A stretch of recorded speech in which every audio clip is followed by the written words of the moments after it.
Welcome, everyone. Could we get a little more volume on the speaker? And welcome all those in Zoom world. We're happy to have you with us today as well. This is Army Day, in case you were wondering. And what?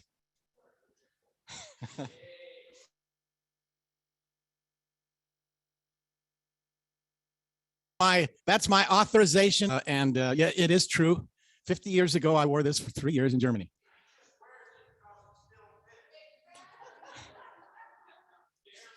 No, I will quote someone else who said, "No man knows his heart, but whatever you think is fine." All right. Well, we are going to start with the invocation today with Roxanne, and then Brother Wright will give us the lead us in the pledge. And thank you for coming, all of you.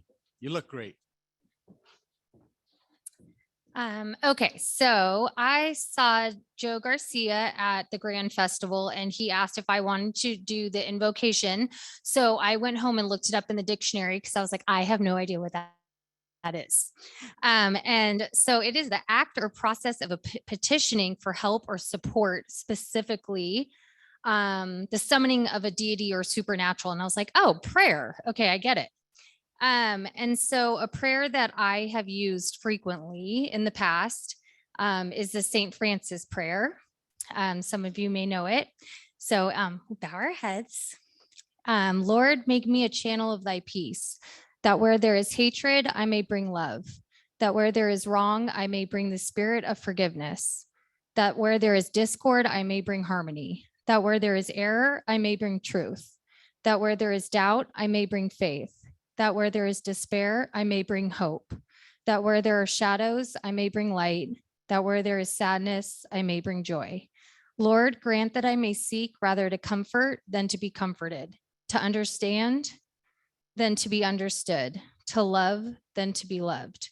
For it is by self-forgetting that one finds, it is by forgiving that one is forgiven, it is by dying that one awakens to eternal life. Amen.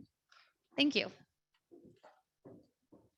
Thank you, Roxanne. I've sung that a bunch of times, and every time I hear those words, I'm literally overwhelmed that they were written back in the 14th century or thereabouts, in the middle of some of the most difficult times the world has ever known. So it's strange that he was so far ahead.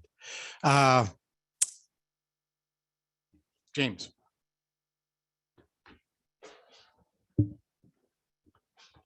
Thanks, Vaughn. All right, let's put our hand over our hearts. I pledge allegiance to the flag, to the United States of America, and to the republic for which it stands, one nation, under God, indivisible, with liberty and justice for all. Thank you. And we have another Army man that's going to help us out with this song as he makes his way up here. I see Dr. Doug is in uniform. Thank you for joining me. So this song, Over Hill Over Dale, until it was adopted in 1956 by the government and the Army as their official song, it was and the caissons go rolling along. And what were caissons? They were wagons that held the artillery ammunition. Okay, these artillery cannons were built on caissons, and so it's fun to be aware of that. But it's the Army goes marching along, if you are hung up on the words. And one last comment, this was written by the son of the man who wrote Silent Night in Germany. Interesting little fact, but everybody knows that song. This was written by his. Well, it's the thing I read said son. So whatever it is, it's one or the other. Okay, take it away.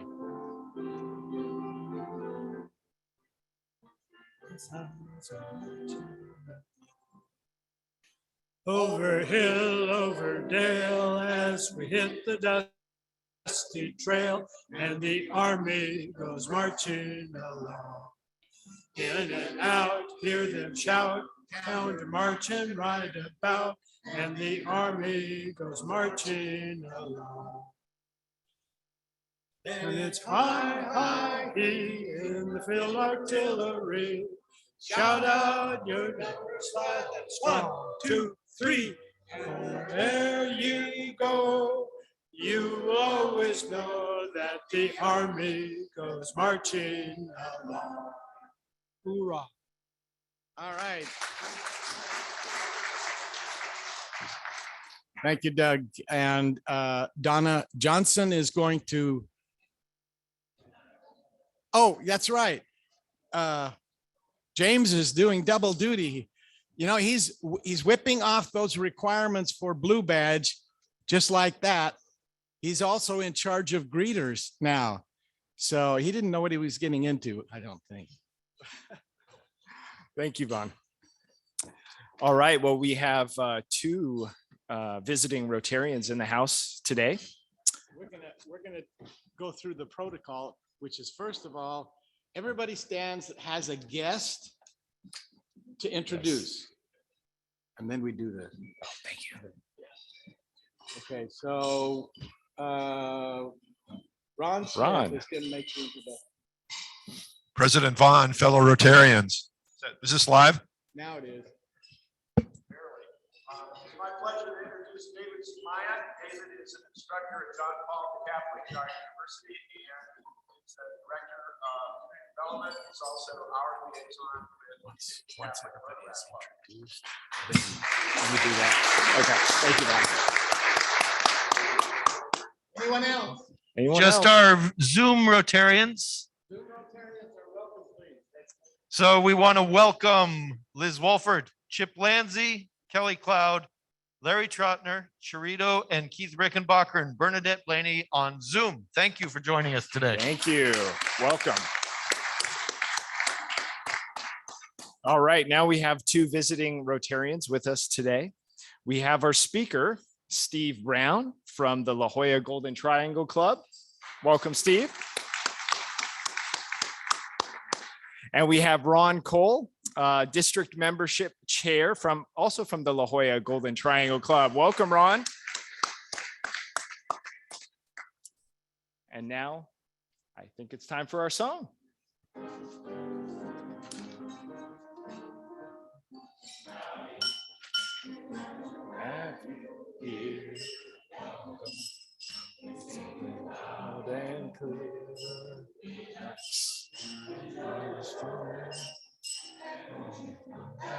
See us again.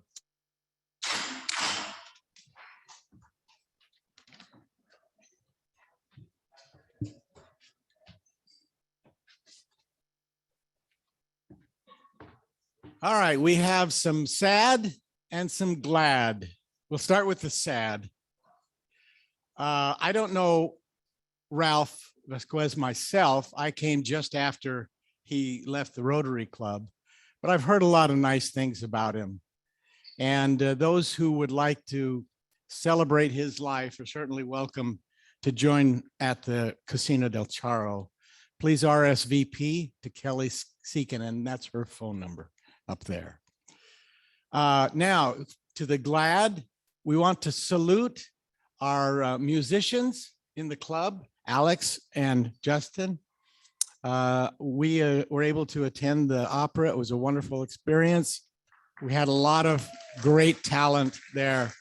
And thank you for all of your work. And we have a star in our midst who is the father of a star. And Jade was phenomenal. It was just, yeah, Myrna was part of her piano instruction program, so I'm very proud of that combination. And she is a jewel, and I wish you could have seen her. It was amazing. Congratulations, Paul and Bo. All right, moving on. Oh, yes.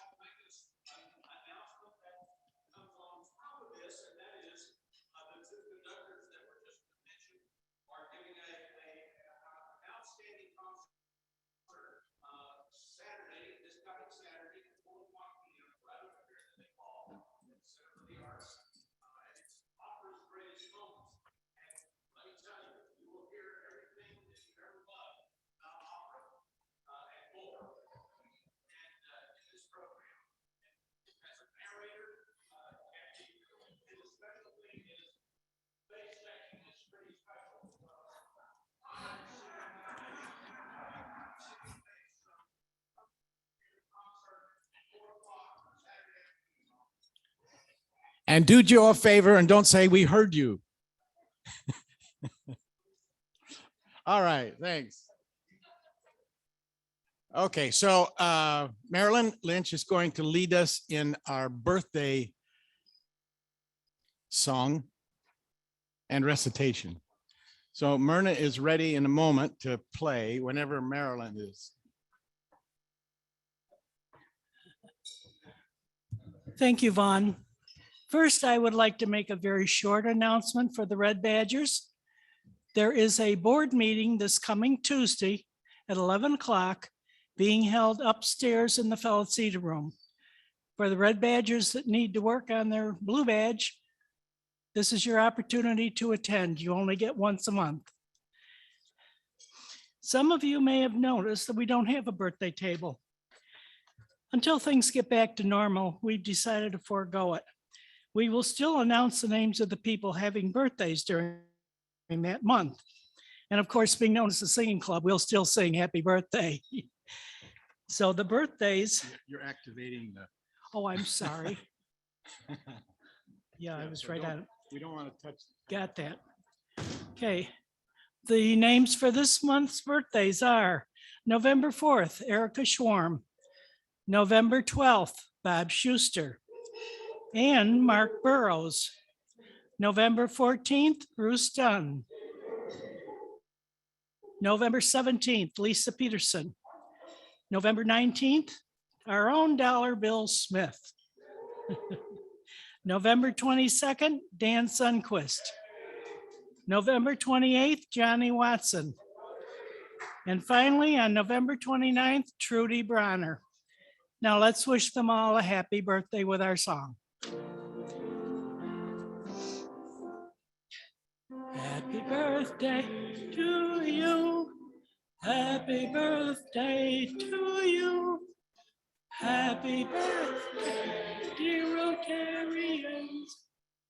Happy birthday to you.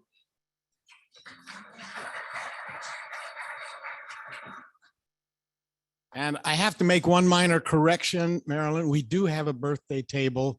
It's that one back there in the corner with all those old guys.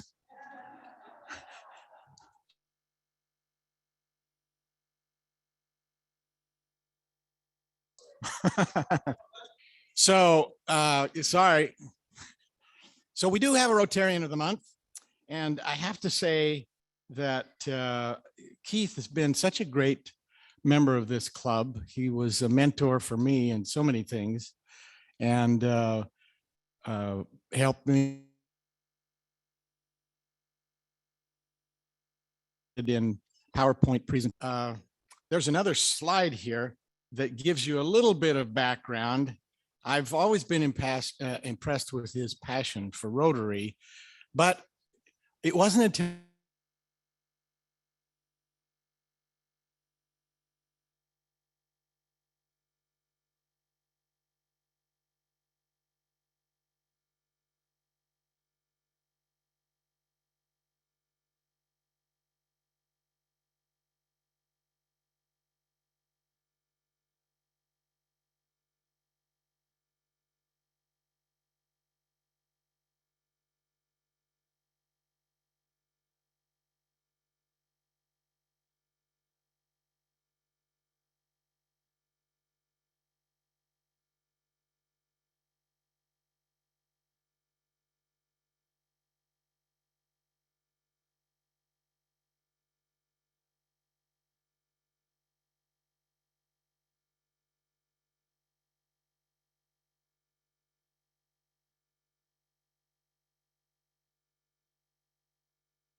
AMA waterways in April 2023.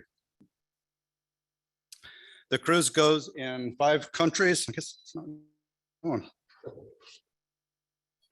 All right. 5 countries. It starts in Hungary, goes to Croatia, Serbia, Bulgaria, and ends in Romania. You can also add some pre and post extensions in Austria and Turkey. So you could actually hit 7 countries on this trip. Our special guest for this cruise is Larry Lunsford. He is the Rotary International Trustee, the current one. And you'll see some pictures of the ship coming up. The ship is the AMA Magna, and it is the largest cruise ship in Europe with only 196 passengers. It has 4 dining venues.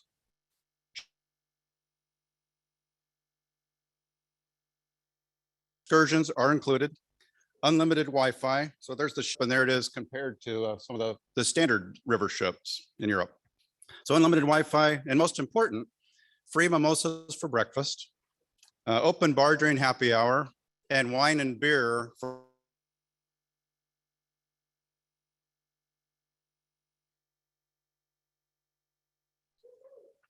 you'll see the this sale is over on September 30th, but it's been extended to December 31st. So if you make your $400 deposit per person by December 31st, you save $750.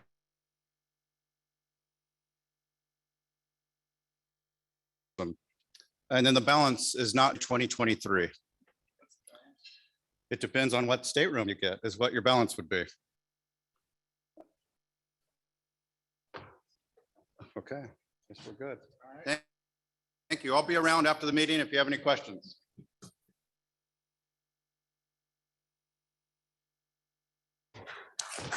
Thank you, Ron. Myrna, is that something you want to go on? All right, I think we're probably going to go on that. Anybody else want to join us? It'd be great.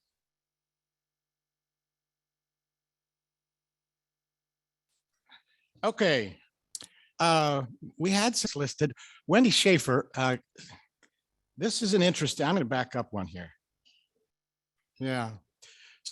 So I've received a bunch of these table talk cards, and it's been kind of fun to get those. So she sent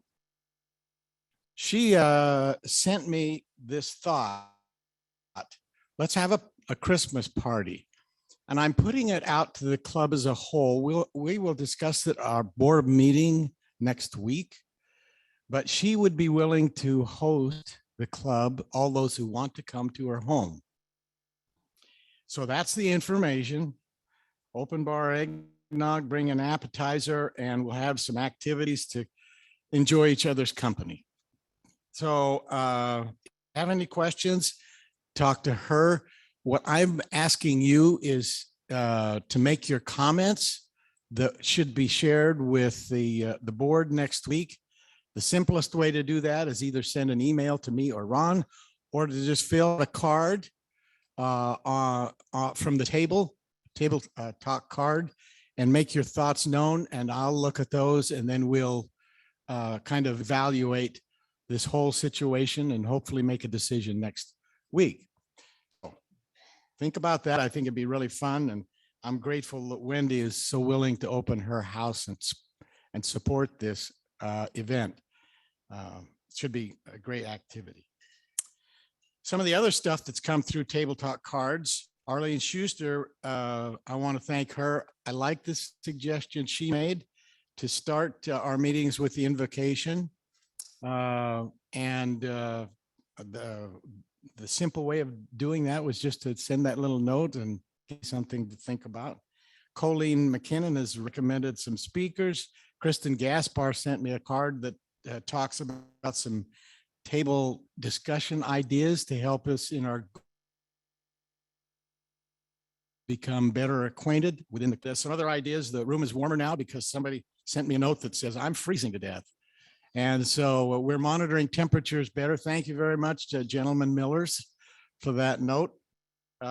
Anyway, those Table Talk cards are there for you to use. I hope you'll do them, and I hope you'll consider ways we can get better acquainted. So we got new people. If you got a new person, I hope you're taking some time at the table to say, tell us about what you do, what happened this last month, whatever it is.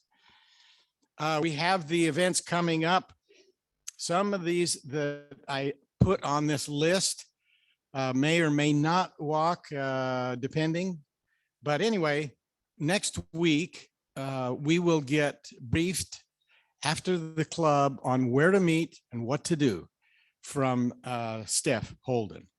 So we're going to have a fun experience. The Rotary banner is over with Chuck Ailing, and we will have that out in front. We've got a big banner from Escondido Shines that salutes everybody in the community that gives service. It's just going to be a great event. And between now and then, we're going to be honoring the Air Force next week and probably the Marines again. Since we have so many Marines, I thought, gee.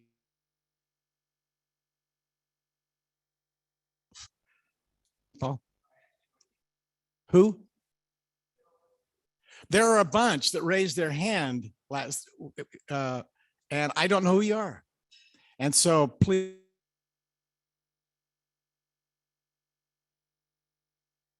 If you're in the military, we're in the military, it's with you guys, okay? This is in the brochure that's out in the community with the parade. Salutes our veterans. Be grateful, serve, be friendly, salute, be joyful.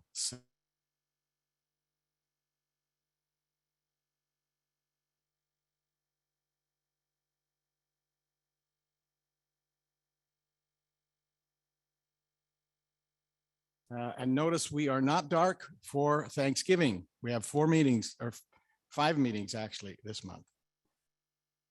Christine Montan is now going to take charge of the rest of the meeting, except for the fun song, which is going to be done by our own Jay Grossman, of course. And it's Home on the Range, of course. Can we switch the order and have Jake?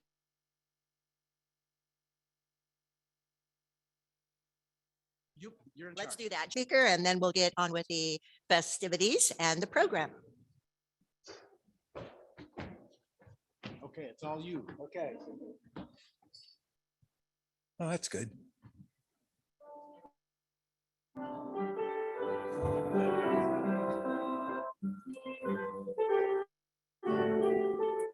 Steve Brown's here today to have his say and tell us what we need to know. How our eyes long reach can assist folks and teach how Rotary can help people grow.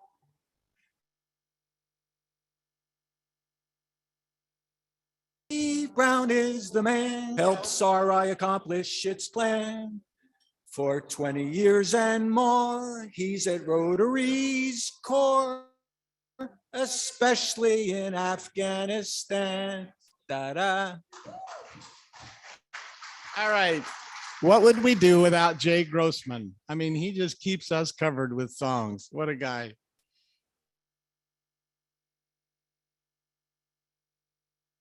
There are your words. No, you would not want to leave without those.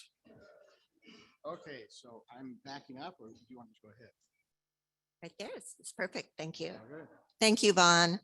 We have a fun-filled meeting, and we have a fun-filled Rotary Foundation month, as we're going to spread out a lot of Rotary information over the next few weeks to allow Steve to have time today. One of the important things we do during Rotary Foundation month is really honor and acknowledge those who make donations to the Rotary Foundation. That's the core of all we do around the world. And today, if I could have Dr. Nick Soulis and Paul Van Elderen come up to the stage, we'll have Steve Brown give them their major donor awards.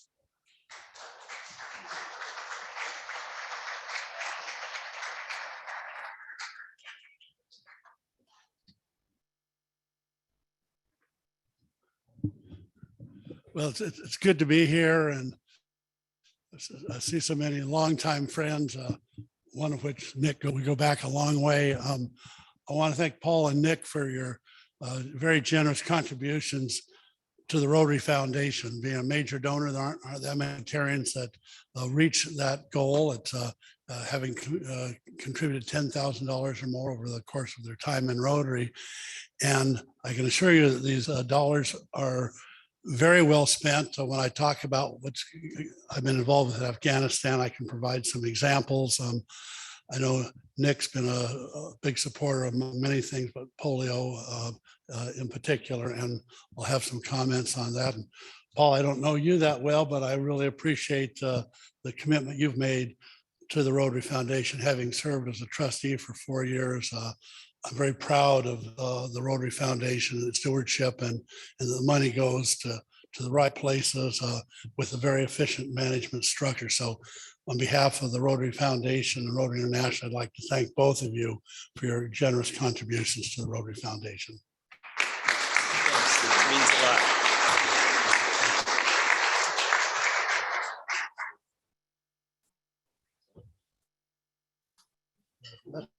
It's a real diamond.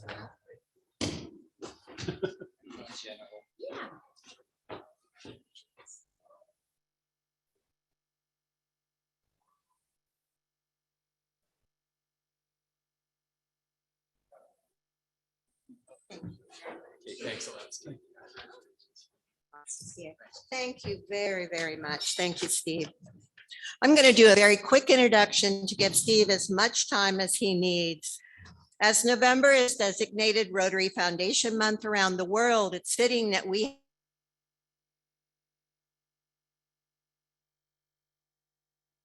engaging and experienced speakers on someone of Steve's stature and reputation.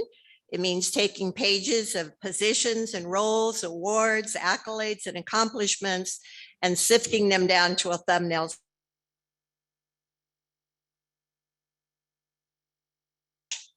There are many things I find interesting about Steve Brown, but today, because of what's been happening in Afghanistan, we especially want to focus on Steve's peace-making activities. As district governor of this district in 95-96, he implemented single vocational group study exchange teams of all educators with districts in Africa. He's been instrumental in placing scholars from India, Uganda, Eritrea, Kenya, China, and Afghanistan into the master's program at the John B. Kroc Institute for Peace at the University of San Diego.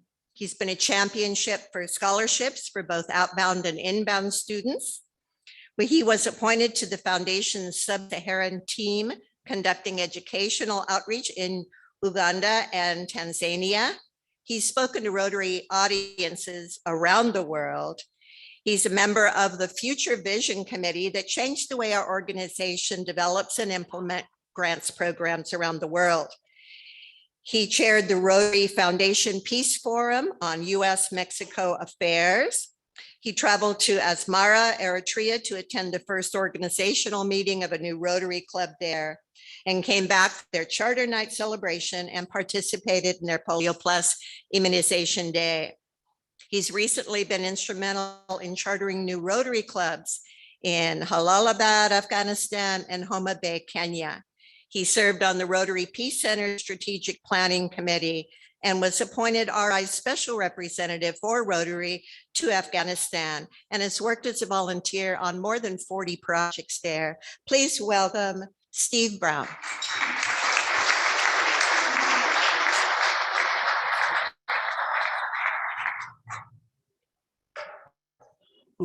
Thank you, Christina. I think I need to get a life. I mean, this is, Rotary's kind of taken over for me. Can you hear me okay if I leave this down like that? It needs close proximity. It's just. And how's this? Is that better? Okay, good. So I plan to cover 3 things relating to Afghanistan and then leave it open for question and answer. The first part will be a very brief sketch of activities I've been involved in there over the last 19 years. The second part will be from the time of the beginning of the collapse of the Kabul government through today, and then and I'm getting emails even today, right before the meeting, and then a little bit of projection about the future. And then Q&A, if I'm out of time, I'll stick around afterwards if anyone wants to have any questions. So it's hard to condense 19 years down into a short discussion, but basically the precipitating motivation was 9/11. I wanted to do something, didn't know what. Opportunity found me through Ferry Moenia, wrote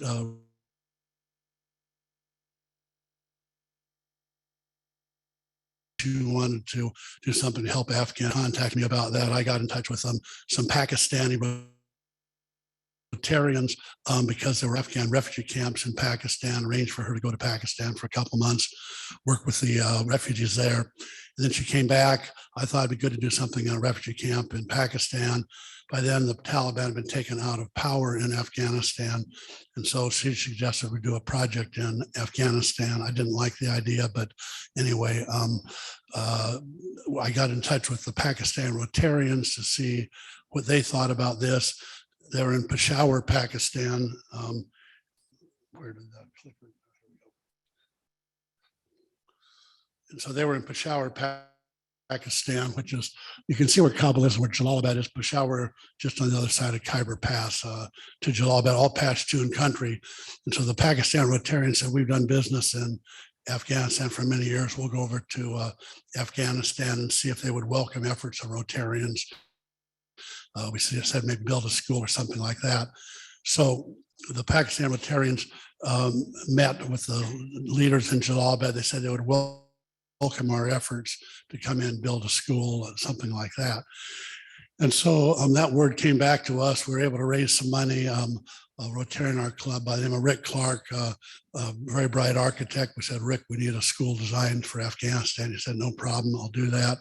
And so November of 2002, Ferry and myself and an Afghan American lady that lived in San Diego, Florin Wally, the three of us flew to Peshawar, Pakistan, went into Afghanistan with a couple of the Pakistan Rotarians, and we met with the governor of Nangarhar province, where Jalalabad is located. Vaughn asked if I might make a comment or two about the military and the role they played with our efforts. First of all, I'll try not to get into the politics, but the military, US and our allies, have provided an umbrella over the last 20 years for a lot of progress to be made in Afghanistan, certainly education of girls and many other good things as well. That umbrella is what allowed us to do what we were able to do. When we got into Jalalabad, I had the feeling there was a military base there. I couldn't figure out if there was or not. We go to Kabul to meet with the government officials there to try to figure out how to get our school plan approved. And there was a group of US military people marching down the street. And I stopped and tried to talk to one of them. They didn't want to talk to me. That wasn't appropriate. But anyway, their leader said, if you meet with Colonel Dolder in Kabul, he'll be able to tell you if there's military in Jalalabad or not. So he gave me instructions how to meet with Colonel Dolder. So we did that the next day and told Colonel Dolder what we wanted to do. He said, well, let me know when you'll be back in Jalalabad, and I'll have the local PRT, Provisional Reconstruction Team of the US military, meet you at your hotel. And then they can provide some contacts and where you go from there. And so when we got back to Jalalabad, we did have that meeting. And because of that, we were able to make some really good contacts that helped. And so the US military was indispensable for what we were able to do.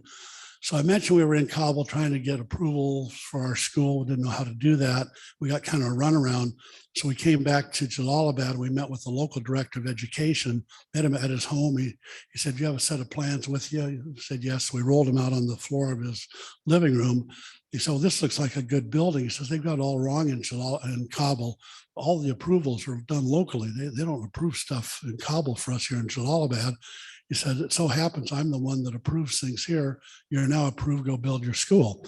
So actually being a former attorney, I like that permitting process they had over there. But anyway, So when we arrived in Jalalabad, on the upper left, the governor took us there, and these are two UNICEF tents that represent a boys' school and a girls' school in Jalalabad. And he said, the governor said, I control this land. I'm not sure what control means, but anyway, he said, if you want to build a school, you can do it on my land. And so we'd been in country 4 days, and we had a groundbreaking. That's what that ceremony is in the lower right. We didn't have any good Rotary identification, so we just tore up a notebook and did something for the photo op there. And this was pre-cell phone in Afghanistan, pre-internet or whatever. They were able to get several hundred people there for this groundbreaking upon our arrival. And so roll the clock forward. That was November 2002. The next trip, March 2004, we actually had a dedication ceremony for the school. And that's Hajidin Mohammed, the governor of Nangarhar province, was there for the dedication ceremony. Ferries on my right. And then this is the school that was designed by Rick Clark for boys and girls, eventually grades 1 through 12, started 1 through 6, and we added grades as it went. It's gender segregated, girls in the morning, boys in the afternoon. And so this is what the opening day looked like when the kids came in for the school. It's a government school. Okay, we built the school. It's Afghan curriculum, Afghan teachers. It's run and paid for by the Afghan government. So even though it's referred over there as the Rotary School, it's integrated into their whole school program. So we built it. We've done some maintenance on it, and with one, we have a computer lab in there that we run. But other than that, it's an Afghan school. So over the course of the years, this is the number of students have gone to the school. 8,000 students have graduated, and the current enrollment, a little under 6,000, because that was the number on August 13, 2021. So after we'd been in Afghanistan for a couple of trips, and people kept saying, you know, what is a Rotarian? And we're volunteers.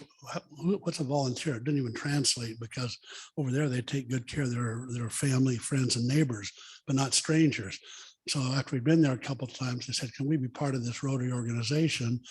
We say, yeah, we can probably arrange that. And so in January of 2005, we actually had the charter ceremony for the Rotary Club of Jalalabad. And that's the charter president up in the upper left-hand corner, Mohammed Ishaq, who was the person that the US military introduced me to back in Jalalabad after we'd been there in country for about 4 days, charter president of the Rotary Club of Jalalabad. He's now Rotary's representative for the polio eradication program, and I'm in touch with him pretty much daily now here 19 years later. So a few pictures about some celebration of the Rotary meeting there. So on the first trip, going back to November 2002, to explore building a school, we asked if there was a university in Jalalabad. They said yes. They took us to Nangarhar University. We met with the chancellor and the department heads. They said we have 250 faculty, about 3,000 students, but we'd have almost no resources. The professors teach off of 20 and 30-year-old lecture notes, no usable textbooks, certainly no computers or anything like that. So I said, can you do something to help? And you have to be careful or they'll take a smile as a yes. So we said, well, let's just see when we get back. So I come back to San Diego. I won't go through all the details, but I eventually, through different connections, got a proposal to set up a computer lab at their school, a 10-station computer lab with a VSAT, a big dish. And the proposal was it would cost $72,000.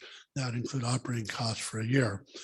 And so with that proposal in hand, I sent about a 1-paragraph email to John Moores, who was then the owner of the Padres. And I knew him a little bit about personally and about some of his philanthropy. And so I sent this email saying, we can set up this computer lab in this university. I'd like to meet with you and discuss it.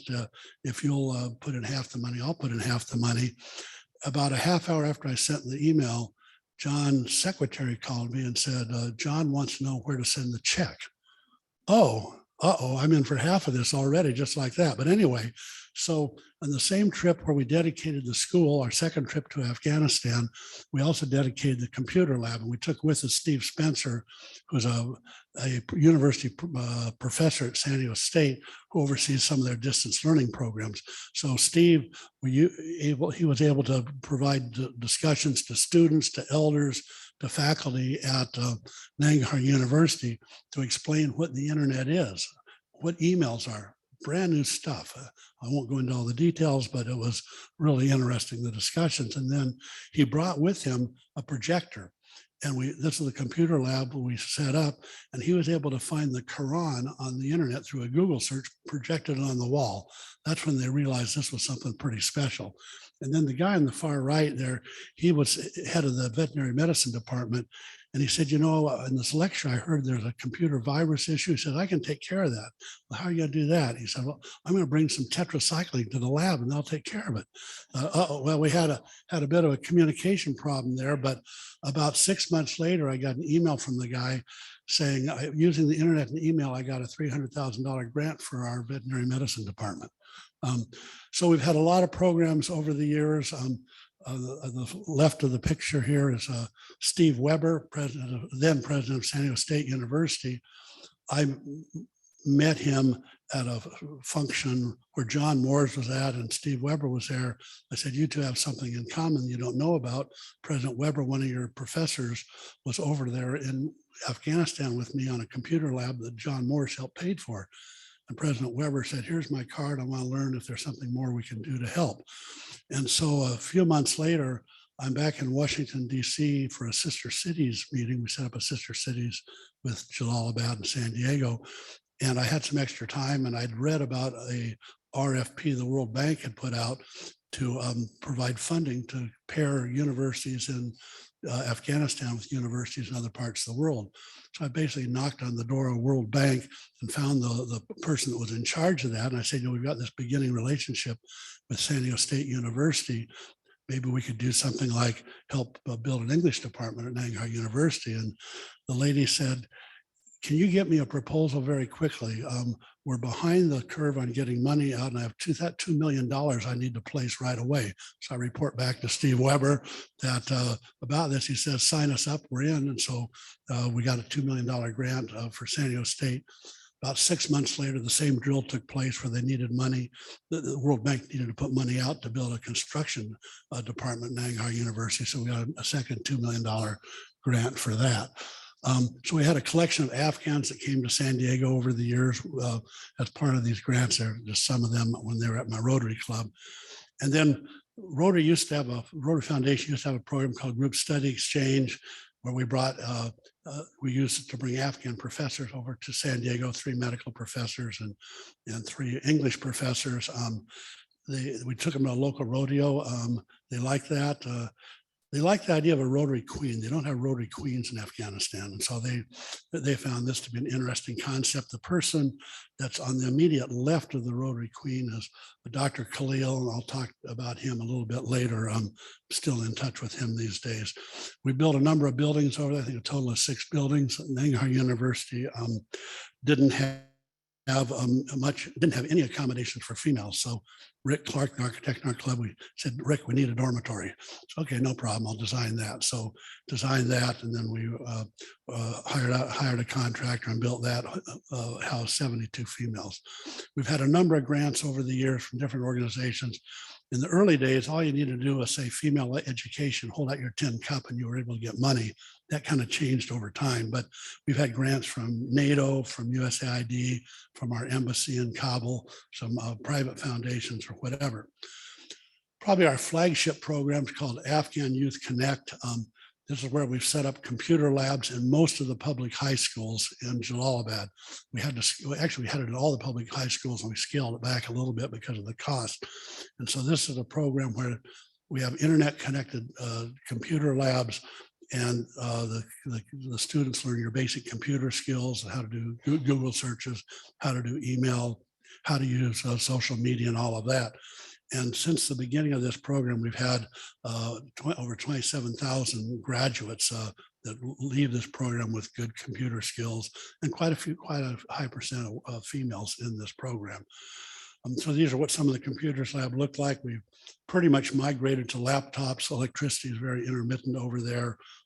We have projectors, of course, to help with the training.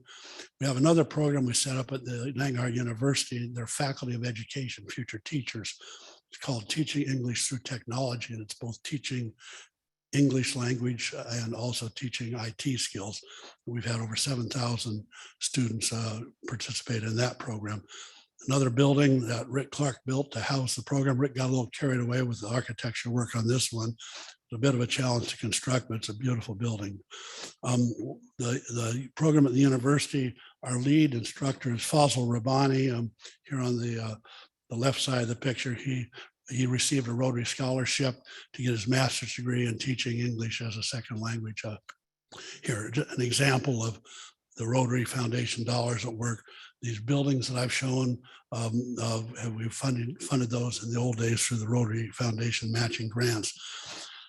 You won't be able to read this, but this is kind of an order of magnitude of all the different places that we've been able to set up computer labs in Jalalabad over the years. Some of these we've turned over to the local people, but most of these, or at least over half of these, are still functioning today. We've set up a female sports association in Jalalabad through a grant from the U.S. Embassy there. So we have table tennis, volleyball. We have 2 female cricket teams. Probably should speak past tense. That's what we have had, and then bicycle riding for females.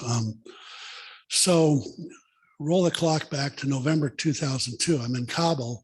First trip there, and I see a rotary wheel on a billboard. I said, what is a rotary wheel doing there? And I looked more closely, and I saw it's a child receiving the polio drops.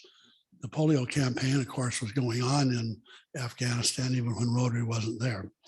So I'll give a little bit of history and where we're at now on polio in Afghanistan. I've got to acknowledge Jill Campbell, who's here with her late husband, Jack, who many of you knew in this club, were instrumental in raising a very large amount of money in this club and in this district in the polio campaign. And Jill, I thank you for your leadership.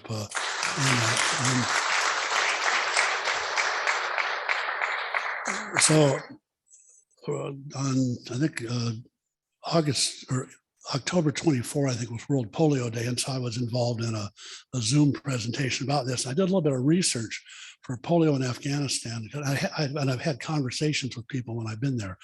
So when the Taliban controlled Afghanistan pre 9/11, the polio campaign was ongoing there. They had immunization days in Afghanistan, and it was supported by the Taliban. And then when the Taliban fell, it became a program of the government of Afghanistan. And so the government of Afghanistan was able to continue that program for several years, somewhat uninterrupted.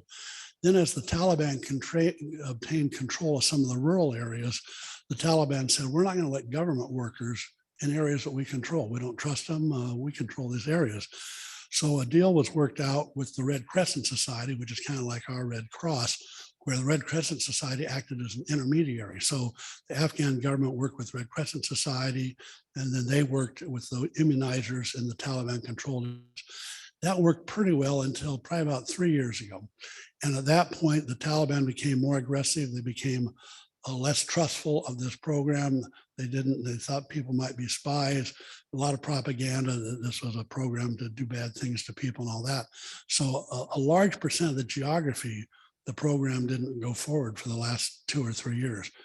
Not a large percent of the population, a large percent of the geography, because until recently, the Taliban didn't control any of the provincial capitals. And so the program didn't do very well. And so now, where we're at now, it's pretty amazing. This calendar year, there's one reported case of wild polio virus in Afghanistan. Okay, there's something like 43 cases, without getting into the technology too much, of vaccine-derived cases, where a person gets a shot, they don't get polio, but the vaccine or the virus can mutate and somebody else can get it. And they now have a new vaccine that's just come out to deal with this type of polio. That problem didn't happen not only in Afghanistan, but in Africa and whatever. Pakistan also just has one case of polio this calendar year. And right now, the Taliban have agreed about 2 weeks ago to allowing house-to-house immunizations, which is absolutely necessary to have a full reach of the program.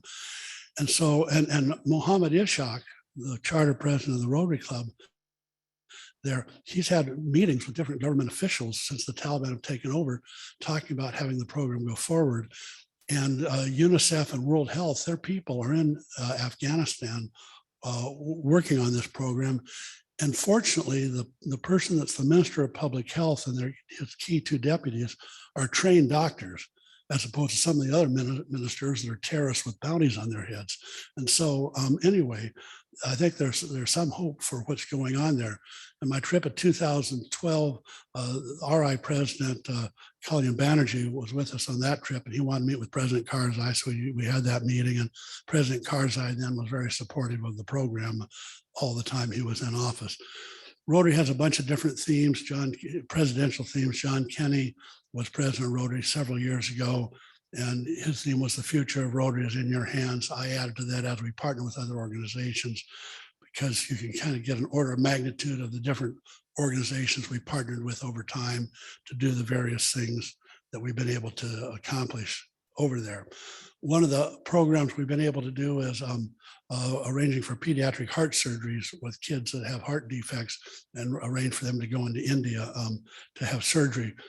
All we do is pay for the transportation, and then the Indian hospital takes care of all the expenses, housing, food, the surgery, the post-op care, and all of that. 2020, Jalalabad, and I think most of Afghanistan shut down because of COVID. Every business closed its doors. A lot of people were day laborers. Our programs all stopped. The schools stopped. And so the people that work in our program, about 25 people, we deputized them to go out and find some of the neediest families around verge of starvation to arrange for them to get food. We raised $40,000 to be able to feed them and to distribute the food. The female trainers were involved. The male trainers were involved with the delivery. Some of the families that received the aid. So another presidential theme Ray Klingensmith had was, he asked, what does it Rotarians do? Say, well, we're building communities, bridging continents. I think that's kind of what we've been able to do through these programs. And Sakuchi Tanaka, his theme was peace through service. And I think what we have been doing to some extent is we've been fighting the war on terror disguised as humanitarian work, because what we've done in Jalalabad is known throughout pretty much all of the community of several 100,000 people, because these students live in compounds with many relatives. The typical girls' school there may have 100 students in the computer lab. There are 7,000 students in the girls' school. They all know this. They know Americans are doing this and expecting nothing in return. Okay, roll the clock forward. As I said, I've been in touch, and still am, very easily with our friends over there by Skype, Zoom, WhatsApp, email. And so as the country is disintegrating, on August 13, a Friday, I'm talking to our people, two of our people in Jalalabad, saying, looks like Herat's about to fall. Everything looks really bad. How is it in Jalalabad? Things are normal. Businesses are open. Kids are still going to school. Well, Friday's a holiday, so they'd gone to school on the 12th, the day before. So I talked to them the next day, Saturday, the 14th. How are things today? The governor of our province is negotiating a surrender with the Taliban. No shots fired, nothing. Okay, so then next day I get in touch with our people. What's going on? The key people in our program are in hiding. They're not staying at their homes. They're hiding with other people. They fear for their lives. I'm thinking our people shouldn't be too high value targets, because they were working within the Afghan government in the schools that are Afghan schools. And so, but who am I to judge that? And so about 2 or 3 days later, I'm in touch with our friends there, and they say, Dr. Khalil, the guy that was on the GSE team, he still is the chancellor of Nangarhar University. He just met with the local Taliban leaders and was telling to them about the program we're running at the university. They want to learn more about it. So the people that ran our program at the university and Mohammed Ishaq, our main guy, the polio guy, and Dr. Khalil meet with the local Taliban leaders that are involved with higher education. They say they like the program that we run at the university for boys and girls. Maybe we'll be able to start that again. A few days later, same conversation takes place about our high school programs. The local people like the program, seems like a good idea. Meanwhile, in mid-August, the financial system collapsed. The banks all went broke. There was a run on the banks. People saw what was going on. Anyone that had money in the bank tried to get it out. And of course, Fred can tell you, banks don't keep a high level of liquidity. In Afghanistan or anywhere else, they basically ran out of money. And so people had deposits, lost it all. There's no money to pay any government employees. To the extent the Taliban had come back to work, if you're not a female, some people do. There's no money to pay them. And no one's been paid since early August for anything. And so right now, there's a financial crisis that's probably the biggest crisis that Afghanistan has right now compared to all the other nonsense that's out there. I found a way, it's not a secret, how to get money over there. It's something called MoneyGram. I'd never heard of it. It's like Western Union. It's a vending machine at CVS. So you go there, you punch in a bunch of stuff about yourself, you hit the flag of the country and the name of the person you want to send the money to. And then you used to be $300, now it's $200 and it costs $10. You go to the cashier, they give you the receipt, you give them the cash. I send an email over with a reference number and the person can withdraw the money at the bank. I was originally able to do 9 transactions within a week. Now I'm down to 3 and down to $200. And so what I'm doing is just sending money to people have enough money to buy food for the programs that we have going and to see what will happen. And I've been inquiring about, well, what about opening the schools? They say the local authorities have no power to do anything. It all has to come from above. Well, the above is very questionable. The Taliban don't speak with one voice. The people in Doha try to say the right things. The guy that's in charge of internal security is the guy that's head of the Haqqani network out of Pakistan, who's a terrorist that has a $10 million FBI bounty on his head. Most of the people that are in the ministries now that have been appointed, they're not the minority groups. There's no women, and most of them are pretty much uneducated people. And so these people, maybe they are the head of the government, but it's totally dysfunctional. And the people that I talk to there say the most likely outcome is a civil war. The ISI is there, ISAK, and they're in Nangarhar province. They're just outside Jalalabad. They've been going in and out of Jalalabad, killing people, usually Taliban. Okay, and it happens 2 or 3 times a week. It happened, I think, day before yesterday. And there's some innocent civilians that get killed. And so, and some of the Taliban are joining the ISIS-K. And there was an article in the Wall Street Journal yesterday. Some of the intelligence officers that work for the Afghan army that we train have now joined ISIS-K. Okay, so the civil war is on the horizon probably. And meanwhile, you have a country that's out of money and that by and large can't get international recognition because of the leadership they have. Meanwhile, some US aid groups want to go in.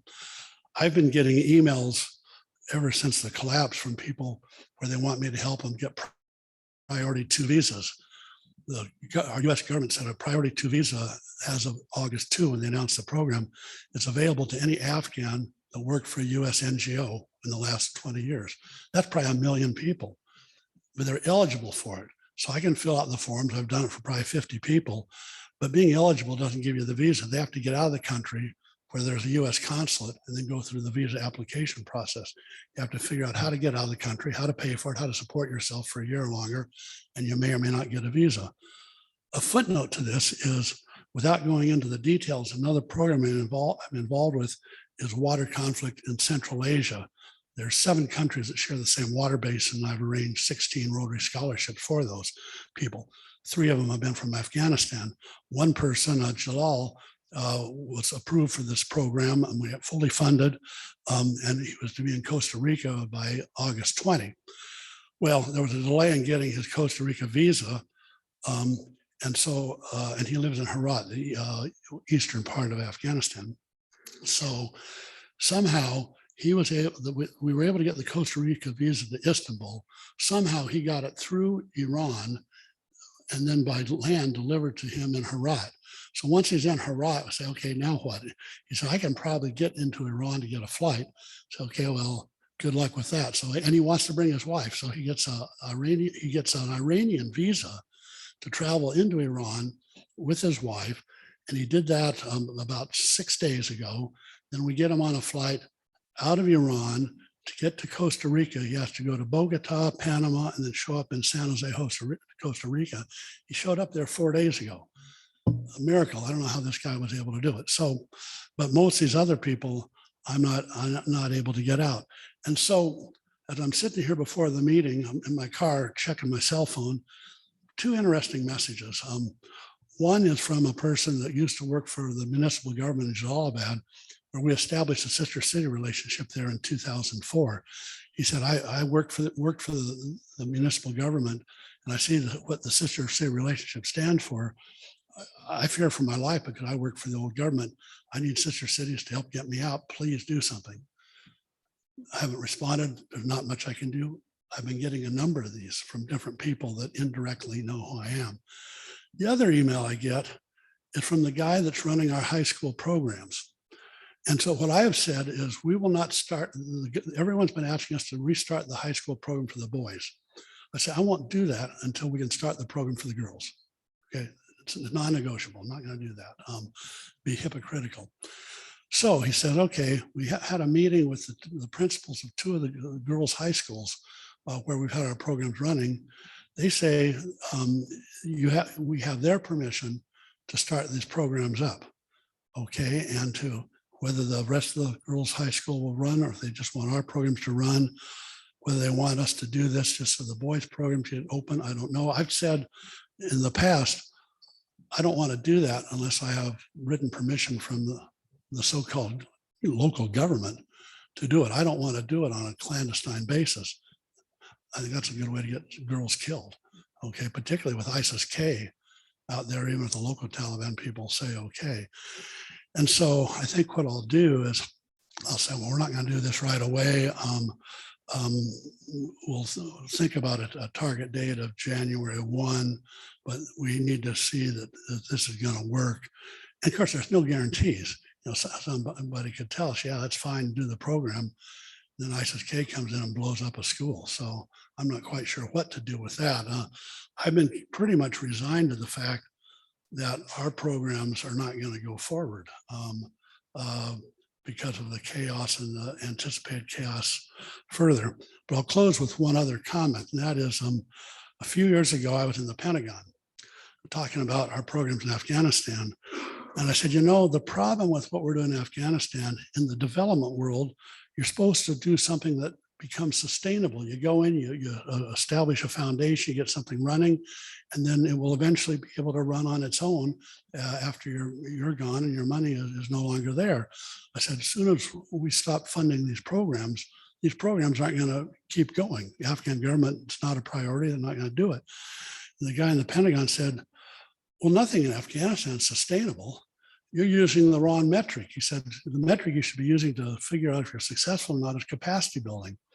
Think of the capacity you've built in these thousands of people that have gone through the education programs that you've been involved in. You have girls and boys that have employable skills. They have access to the world. They know how to access information. They know how to process information. Smartphones were kind of everywhere in the major cities. He says, so that's how you measure success. But then I'm thinking, well, okay, I can take that. But then about 3 weeks ago, I read an article and I realized, you know, half of the electricity in Afghanistan is imported. they don't have fossil fuels. Some people may like that, but they don't have fossil fuels. So they have a lot of hydro and come from Tajikistan. Tajikistan's owed $40 million for the electric bill. That was a few weeks ago. It's probably 60 million now. So who's gonna pay that bill? I talked to Susan Davis, a former congresswoman. I said, maybe I mean, that bill could get paid without giving the money to the Afghan government. And we have a bunch of money frozen that belongs to the Afghan government. Somebody should be paying the electric bill. Same thing about internet. The internet's working fine. Who's paying for the pipe to bring it in? These people are still using their smartphones. I said, we need to keep the lights on and the internet going in Afghanistan, even if everything else is falling apart. So on that note, I will close. I'm out of time and I can stick around for questions. So thank you.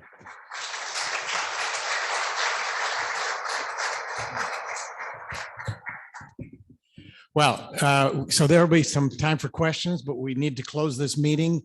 And the closing thought that I have has come to me while I listen to this talk. I've just heard in my mind a list of miracles.